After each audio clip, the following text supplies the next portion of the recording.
رسول اللہ صلی اللہ علیہ وسلم نے فرمایا جمعہ کے دن اور جمعے کی رات کو کثرت سے مجھ پر درود پڑا کرو، بس جو آدمی مجھ پر ایک دفعہ درود بھیجے گا اللہ اس پر 10 رحمتیں نازل کرے گا۔ اللہم صلی علی محمد۔ رسول اللہ صلی اللہ علیہ وسلم نے فرمایا تمہارے افضل دنوں میں سے جمعے کا دن ہے، اسی دن آدم علیہ السلام پیدا کیے گئے، اسی دن ان کی روح قبض کی گئی، اسی دن سور پھونکا جائے گا اور اس دن سب لوگ بے ہوش ہوں گے، اس لیے اس دن مجھ پر کثرت سے درود بھیجا کرو کیونکہ تمہارا درود مجھ پر پیش کیا جاتا ہے۔ کہتے ہیں لوگوں نے پوچھا یا رسول اللہ ہمارا درود آپ پر کس طرح پیش کیا جائے گا جبکہ آپ کا جسم بوسیدہ ہو چکا ہوگا؟ تو آپ نے فرمایا بے شک اللہ عز و جل نے انبیاء کے جسموں کو زمین پر حرام کر دیا ہے، یعنی فرشتوں کے ذریعے آپ تک درود پہنچایا جاتا ہے۔ انبیاء کے جسموں کو مٹی نہیں کھاتی، صحیح سلامت ہوتے ہیں ان کے جسم۔ سورۃ الکہف پڑھنا، نبی صلی اللہ علیہ وسلم نے فرمایا جو شخص جمعہ کے دن سورۃ الکہف پڑھتا ہے تو اس کے لیے دوسرے جمعے تک نور روشن رہتا ہے۔ غسل کرنا، ہر بالغ پر جمعہ کے لیے جانا ضروری ہے اور ہر وہ شخص جس پر جمعہ کے لیے جانا ضروری ہے اس پر غسل ہے، یعنی اس کو لازمی غسل کرنا چاہیے، اللہ ہی کہ کوئی مجبوری ہو۔ تو آپ اپنا اسکیجول اس طرح بنائیں نا کہ جیسے اگر آپ ہر روز نہاتے پھر تو کوئی مسئلہ نہیں، لیکن اگر آپ ایک دن چھوڑ کے ایک دن نہاتے ہیں تو آپ پھر اس طرح اسکیجول کریں کہ جیسے آپ منڈے کو نہائے، پھر وینسڈے کو نہائے، پھر جمعے کو نہائے، پھر آپ سیٹرڈے سنڈے اگر نہیں بھی نہاتے پھر منڈے، تو اس طرح آپ جمعے کو مس نہیں کریں گے۔ یہ نہیں کہ جمعرات کو نہا کے جمعہ کو چھوڑ دیا یا جمعہ چھوڑ کے ہفتے کو نہائے، ایسا نہیں کرنا چاہیے۔ علماء نے غسل کے حکم کے بارے میں اختلاف کیا، بعض تو کہتے ہیں یہ واجب ہے یعنی فرض کے درجے میں ہے، اور جمہور علماء یہ کہتے ہیں کہ مستحب ہے، پسندیدہ ہے، افضل عمل ہے۔ حدیث میں آتا ہے جس نے جمعے کے دن وضو کیا اس نے اچھا کیا اور جس نے غسل کیا تو یہ افضل ہے۔ صفائی میں مبالغہ ہوتی ہے نا، ویکلی صفائی آپ کو کرنی ہوتی ہے، یعنی جیسے ناخن وغیرہ کاٹتے ہیں یا پھر اپنے زائد بال وغیرہ اتارتے ہیں، تو یہ سب چیزیں اگر جمعے کے دن ہو تو زیادہ بہتر ہے۔ نبی صلی اللہ علیہ وسلم نے فرمایا جو شخص جمعے کے دن اچھی طرح غسل کرے، اچھی طرح سنوار کر وضو کرے، اپنے بہترین لباس میں سے پہنے، یعنی جمعے کے دن باقی دنوں کے نسبت اچھا لباس پہنے، اللہ نے اس کی قسمت میں گھر والوں کی جو خوشبو لکھی ہو وہ لگا لے، یعنی گھر میں جو بھی خوشبو ہے، پھر جمعہ پڑھنے آئے تو لغو کام نہ کرے، دو آدمیوں کے درمیان جدائی نہ کرے، یعنی دو لوگ بیٹھے ان کے بیچ میں گھس کے بیٹھ جائے۔ اس جمعے اور دوسرے جمعے کے درمیان کے پورے ہفتے کے گناہ معاف کر دیے جاتے ہیں۔ پھر مسواک کرنا، جمعے کی سنتیں بتاتے ہوئے اپنے فرمایا اور تم پر مسواک کرنا لازم ہے۔ اچھا لباس پہننا، نبی صلی اللہ علیہ وسلم نے فرمایا اگر ممکن ہو تو جمعہ کے لیے اپنے کام کاج کے کپڑوں کے علاوہ 2 کپڑے اور بنا رکھنے میں کیا حرج ہے، اسپیشل ڈریس رکھے جو جمعے کو ہی پہن لے۔ خوشبو لگانا، یعنی خوشبو لگائے، حدیث میں آتا ہے چاہے وہ عورت کی خوشبو سے ہو، یعنی آپ کی اپنی نہیں، بیوی کی خوشبو پڑی ہو وہی لگا لو، لیکن لگاؤ۔ تیل لگانا، جو شخص جمعہ کے دن غسل کرے اور جس قدر ممکن ہو پاکیزگی حاصل کرے اور اپنے تیل میں سے تیل لگائے یا اپنے گھر کی خوشبو میں سے خوشبو لگائے، پھر نکلے کہ 2 آدمیوں کے درمیان تفریق نہ کرے، جتنی مقدرہ نماز پڑھ لے، اور جب امام بات کرے تو خاموش رہے، اس جمعے سے لے کر دوسرے جمعے تک اس کے گناہ بخش دیے جاتے ہیں۔ جمعہ کا وقت، سورج ڈھلتے ہی جمعہ پڑھنا، سورج ڈھلتے ہی جمعہ پڑھنا، اول وقت جمعہ پڑھنا، بہت لیٹ نہیں کرنا چاہیے۔ ایاس بن سلمہ بن عقبہ اپنے والد سے روایت کرتے ہیں، انہوں نے کہا کہ ہم رسول اللہ صلی اللہ علیہ وسلم کے ساتھ جمعے کی نماز پڑھ کر واپس لوٹتے تھے تو دیواروں کا سایہ اتنا نہیں ہوتا تھا کہ ان سے اپنے آپ کو سایہ مہیا کیا جا سکے، یعنی ابھی سورج بہت تھوڑا ڈھلا ہوتا تھا۔ ہاں گرمی کی شدت میں تاخیر کی اجازت ہے۔ مسجد میں داخلہ، مسجد کی طرف جلدی نکلنا، تحیت المسجد ادا کرنا۔ عمرو بن دینار کہتے ہیں انہوں نے جابر رضی اللہ عنہ کو کہتے ہوئے سنا کہ ایک شخص جمعہ کے دن مسجد میں داخل ہوا اس حال میں کہ نبی صلی اللہ علیہ وسلم خطبہ دے رہے تھے، تو آپ نے فرمایا کیا تم نے نماز پڑھی؟ اس نے کہا نہیں، تو آپ نے فرمایا کھڑے ہو 2 رکعتیں پڑھو۔ اب یہ بڑا اہم مسئلہ ہے، مسجد میں داخل ہو چاہے خطبہ ہو رہا ہو 2 رکعت پڑھے بغیر نہ بیٹھو، ٹھیک ہے؟ اور یہ کیا ہے؟ دراصل تحیت المسجد، یہ جمعے کی سنتیں نہیں ہیں، یہ کیا ہے؟ تحیت المسجد ہے، اور مختصر پڑھی جائیں، یعنی امام جب خطبہ دے رہا ہو تو چاہیے کہ 2 رکعتیں پڑھے اور دونوں میں اختصار کرے۔ نماز سے قبل ہلکا بنانے کی ممانعت، مثلا آپ جلدی چلے گئے تو یہ نہیں کہ ایک گروپ بنا کے آپس میں گپ شپ شروع کر دیں، نہیں، سیدھے ہی لائنوں میں بیٹھیے، انتظار کا وقت کیسے گزاریں گے؟ نفل پڑھ کے بیٹھ کے ذکر اذکار کریں، قبلے کی طرف رخ کر کے لائنوں میں بیٹھیں، حلقہ نہیں بنائیں، بیٹھ کے خرید و فروخت نہیں کریں، تاخیر سے آنے پہ گردنیں پھلانگ کے نہ آگے جائیں۔ رسول اللہ صلی اللہ علیہ وسلم نے فرمایا ٹیک لگا کے مت کھاؤ، یہ عام ایک ادب بتایا، یعنی اس طرح ٹیک لگا کے نہیں کھاؤ، کھانے کے وقت سیدھے ہو جاؤ۔ چھنے ہوئے آٹے کی روٹی نہ کھاؤ، میدا۔ مسجد میں کوئی جگہ مقرر نہ کرو کہ یہ میری جگہ ہے، آپ کیوں آج یہاں کھڑی ہوگی، کہ تم اسی میں ہی نماز پڑھو۔ کچھ لوگ ہوتے ہیں نا آ کے مخصوص جگہ ہی پڑھتے ہیں، اگر کوئی اور وہاں ہو جائے ڈسٹرب ہو جاتے ہیں۔ اور جمعہ کے دن لوگوں کی گردنیں نہ پھلانگو، ورنہ اللہ تمہیں قیامت کے دن لوگوں کے لیے پل بنا دے گا۔ کیونکہ بہت اذیت کی بات ہے نا، بیٹھے ہیں لوگ باقاعدہ بعض اوقات کندھوں پہ ہاتھ رکھ کے اس کو تنگ کرو اس کو تنگ کرو، تو یہ نہیں کرنا چاہیے۔ اگر آپ کو اٹھنا بھی پڑ گیا بیچ میں تو واپسی پہ پیچھے کھڑے ہو جائیے، اگلی لائن مل جائے گی۔ جی یہ تو بہت ضروری بات آپ نے کی کہ جب لوگ مسجد آئے تو پہلی صف میں بیٹھے، یہ نہیں پہلی چھوڑ کے آخری میں بیٹھ جائیں اور پھر لوگ ان کی گردنیں پلانگتے رہیں، دوسروں کے لیے فتنہ بننا۔ جابر بن عبداللہ رضی اللہ عنہ سے روایت ہے کہ جمعے کے دن رسول اللہ صلی اللہ علیہ وسلم خطبہ ارشاد فرما رہے تھے کہ ایک آدمی مسجد میں داخل ہوا، وہ قریب آ کر بیٹھنے کے لیے لوگوں کے اوپر سے گزرنے لگا۔ رسول اللہ صلی اللہ علیہ وسلم نے فرمایا بیٹھ جاؤ، تحقیق تم نے لوگوں کو تکلیف پہنچائی اور دیر سے آئے۔ یہ عربی کے الفاظ بڑے خوبصورت ہیں، اجلس فقد آذیت و آنیت، کتنی جامع زبان ہے یہ۔ اجلس فقط آذیت، تو نے اذیت دی، و آنیت، اور دیر سے آئے، ہاں؟ تو اس سے منع کیا جائے۔ کسی کو اس کی جگہ سے نہ اٹھانا۔ جابر رضی اللہ عنہ نبی صلی اللہ علیہ وسلم سے روایت کرتے ہیں، آپ نے فرمایا تم میں سے کوئی شخص جمعہ کے دن اپنے بھائی کو کھڑا نہ کرے کہ پھر دوسری طرف سے آ کر اس کی جگہ پہ خود بیٹھ جائے، بلکہ جو آئے وہ کہے جگہ کشادہ کرو، ہمارے لیے بھی جگہ بناؤ، یہ کہے۔ خطبہ جمعہ اور اس کے آداب۔ خطبہ جمعہ کی اہمیت، جب اذان ہو جائے تو کیا کرے انسان؟ مسجد کی طرف دوڑ پڑے۔ تو مسجد میں جماعت تو نہیں ہو رہی ہوگی، پہلے کیا ہو رہا ہوگا؟ خطبہ ہو رہا ہوگا۔ امام کا خطبے سے پہلے سلام کرنا۔ نبی صلی اللہ علیہ وسلم جب ممبر پر چڑھتے تو حاضرین کو السلام علیکم کہتے۔ امام کا کھڑے ہو کر خطبہ دینا۔ رسول اللہ صلی اللہ علیہ وسلم کھڑے ہو کر خطبہ دیتے، پھر بیٹھ جاتے، پھر کھڑے ہوتے اور کھڑے ہو کر خطبہ دیتے، یعنی بیچ میں تھوڑا سا بیٹھ بھی جاتے تھے۔ جس نے تمہیں یہ خبر دی کہ آپ بیٹھ کر خطبہ دیتے تھے تو تحقیق اس نے جھوٹ بولا، بس یقیناً اللہ کی قسم میں نے آپ کے ساتھ 2000 سے زائد نمازیں پڑھی ہیں، یعنی جن میں بہت سے جمعے بھی آئے ہیں، تو ایسا کچھ نہیں۔ امام کا 2 خطبے دینا، یعنی کھڑے تھے پہلے، پھر ذرا بیٹھ گئے، پھر دوسری دفعہ اٹھے، تو یہ 2 خطبے ہو گئے۔ مختصر خطبہ دینا۔ آپ کے خطبات چند کلمات ہوا کرتے تھے، بہت لمبی تقریریں نہیں، آپ کا خطبہ درمیانہ ہوتا تھا۔ نبی صلی اللہ علیہ وسلم نے فرمایا آدمی کا نماز کو لمبا کرنا اور خطبے کو مختصر کرنا اس کی سمجھداری کی علامت ہے۔ بس نماز لمبی کرو اور خطبہ مختصر کرو، کیونکہ بعض بیان جادو جیسا اثر رکھتے ہیں، یعنی تھوڑے بھی بات کرو گے تو دل میں چلی جائے گی۔ نماز پہ زیادہ توجہ۔ نبی صلی اللہ علیہ وسلم کا خطبے میں سورۃ قاف پڑھنا۔ حارثہ بن نعمان کی بیٹی سے روایت ہے، کہتی ہے کہ میں نے سورۃ قاف رسول اللہ صلی اللہ علیہ وسلم سے سن کر حفظ کر لی۔ آپ ہر جمعے کو خطبے میں پڑھا کرتے تھے۔ سامعین کا امام کی طرف رخ کرنا، یعنی جمعے کے دن یہ نہیں کہ آپ کرسی لگا کے کسی اور طرف منہ کر کے بیٹھ جائیں اور جب جماعت ہو تو پھر صف میں کھڑے، نہیں، آپ صف میں بیٹھے ہو، کس طرف منہ ہو؟ قبلہ رخ ہو، امام سامنے ہی ہوگا نا قبلے کی طرف۔ ایک صحابی کہتے کہ جب آپ ممبر پہ چڑھتے تو ہم اپنے چہروں کے ساتھ آپ کی طرف متوجہ ہوتے، ادھر ادھر نہیں دیکھتے تھے خطبے کے دوران۔ امام کے قریب بیٹھنا۔ اللہ کے نبی صلی اللہ علیہ وسلم نے فرمایا ذکر میں حاضر ہوا کرو، یعنی خطبہ میں، اور امام کے قریب بیٹھا کرو، بے شک آدمی دور ہوتا رہتا ہے حتیٰ کہ وہ جنت میں بھی پیچھے ہی ہوگا اگرچہ وہ اس میں داخل بھی ہو جائے۔ یہ تاخیر کی اتنی مذمت ہے۔ خاموشی سے خطبہ سننا، یعنی بات نہیں کرنی چاہیے، کوئی اہم بات بھی نہیں پوچھنی چاہیے۔ ابن مسعود سے روایت ہے کہ انہوں نے ابی ابن کعب سے قرآن کی کسی آیت کے بارے میں سوال کیا جبکہ اللہ کے نبی خطبہ دے رہے تھے، تو انہوں نے اعراض کیا اور کوئی جواب نہ دیا۔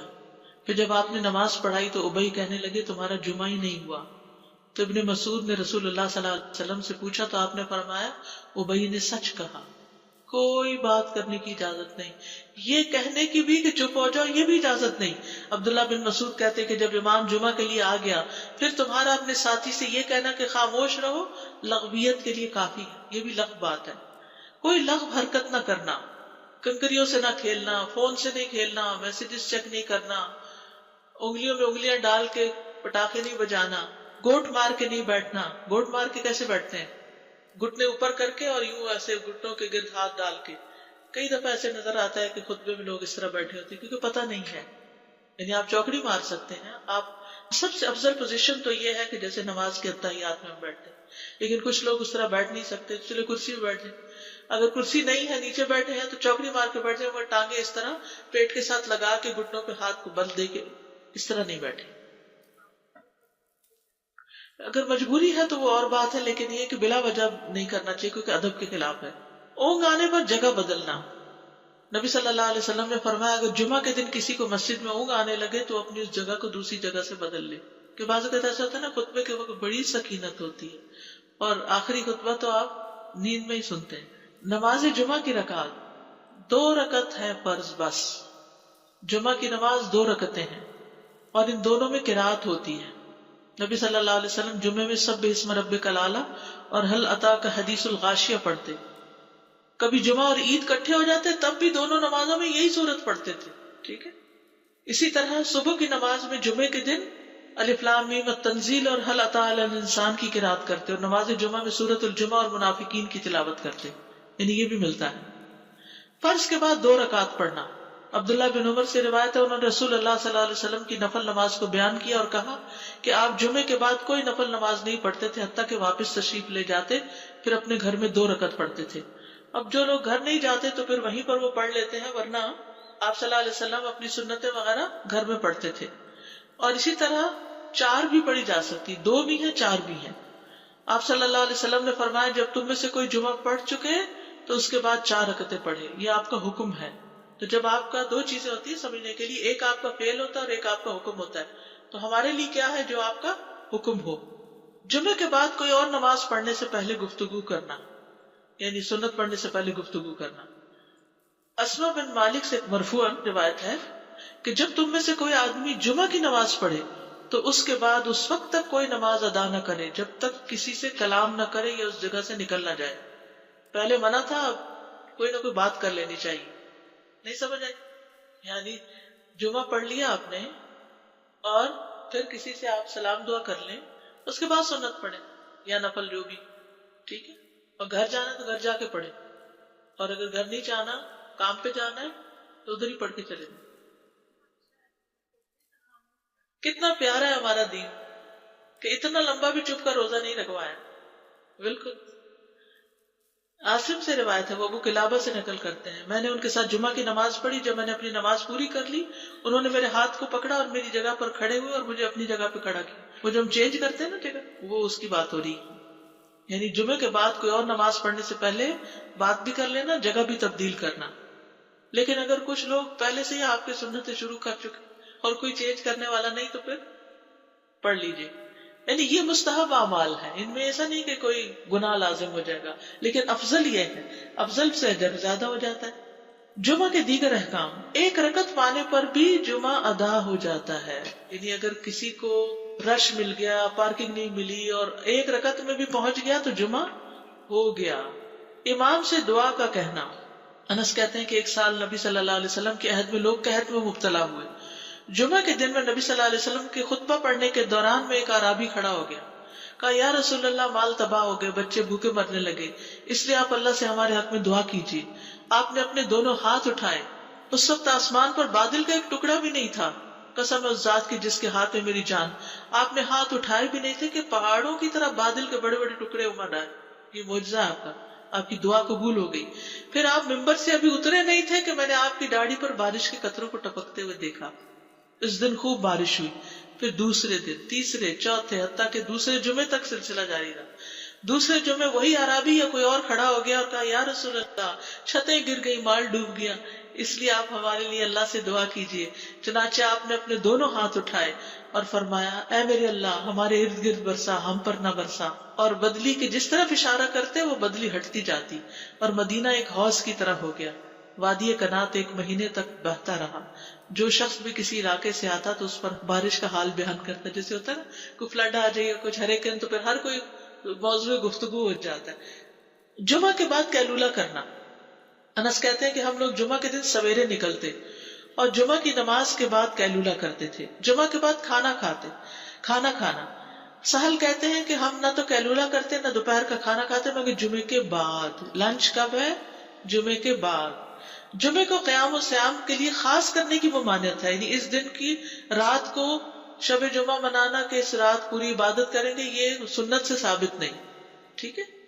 اور دن کو روزے کے لیے خاص کرنا یہ بھی سنت سے ثابت نہیں، الا یہ کہ کوئی معمول کا روزہ رکھتا ہے، ایام 20 کا روزہ ہے تو وہ اور بات ہے. ابو ہریرہ سے روایت ہے کہ میں نے رسول اللہ صلی اللہ علیہ وسلم کو فرماتے ہوئے سنا، تم میں سے کوئی شخص جمعہ کے دن روزہ نہ رکھے مگر یہ کہ اس کے ایک دن پہلے یا اس کے بعد کا دن ملا کر روزہ رکھے. جمعہ کے دن خرید و فروخت کی ممانعت ہے. جمعہ کے دن جب نماز کے لیے پکارا جائے تو اس وقت اللہ نے خرید و فروخت سے منع کیا ہے. وَذَرُوا الْبَيْعَ، اس دن کاروبار حرام ہے. اور یہ جمعے کی دوسری اذان کے ساتھ تعلق رکھتا ہے، یعنی صبح صبح کام کر سکتے ہیں لیکن اذان ہوتے ہی چھوڑ دیں، اور جب پھر جمعہ سے فارغ ہو جائے تو دوبارہ دکان پہ جا کے بیٹھ جائیں. جابر بن عبداللہ کہتے ہیں کہ نبی صلی اللہ علیہ وسلم جمعہ کے دن خطبہ ارشاد فرما رہے تھے کہ مدینہ میں ایک تجارتی قافلہ آیا. رسول اللہ صلی اللہ علیہ وسلم کے صحابہ اس کی طرف لپک پڑے اور آپ کے پاس مسجد میں صرف 12 آدمی بچے. تو رسول اللہ صلی اللہ علیہ وسلم نے یہ صورت دیکھ کر فرمایا، اس ذات کی قسم جس کے ہاتھ میں میری جان، اگر تم سارے کے سارے چلے جاتے اور کوئی بھی باقی نہ بچتا تو اس وادی میں آگ بہ پڑتی. یعنی اتنا بڑا جرم ہے یہ. پھر یہ آیت نازل ہوئی، وَإِذَا رَأَوْا تِجَارَةً أَوْ لَهْوًا انفضوا إِلَيْهَا وَتَرَكُوكَ قَائِمًا، جب وہ کوئی سودا بکتا دیکھیں یا کوئی تماشا نظر آ جائے تو اس کی طرف دوڑ جاتے اور آپ کو کھڑا ہی چھوڑ دیتے ہیں. راوی کہتے ہیں جو 12 آدمی رسول اللہ صلی اللہ علیہ وسلم کے ساتھ رہے ان میں ابو بکر اور عمر رضی اللہ عنہ بھی شامل تھے. جمعے کے دن قبولیت کی گھڑی ہوتی ہے، اس وقت اللہ سے بھلائی مانگنی چاہیے. رسول اللہ صلی اللہ علیہ وسلم نے فرمایا، جمعے کے دن میں ایک گھڑی ایسی ہے کہ کوئی مسلمان اللہ سے کسی خیر کا سوال کرتے ہوئے اس کی موافقت نہیں کرتا مگر اللہ اسے وہی خیر عطا کر دیتا ہے. فرمایا یہ ایک چھوٹی سی گھڑی تھوڑی دیر کے لیے ہوتی ہے اور یہ ہر جمعے کو ہوتی ہے. ٹھیک ہے. اور خصوصاً نماز میں بھی اگر کوئی دعا کر رہا ہوتا ہے نا انسان تو وہ بھی قبول ہو جاتی. نماز میں دعا کہاں ہوتی ہے؟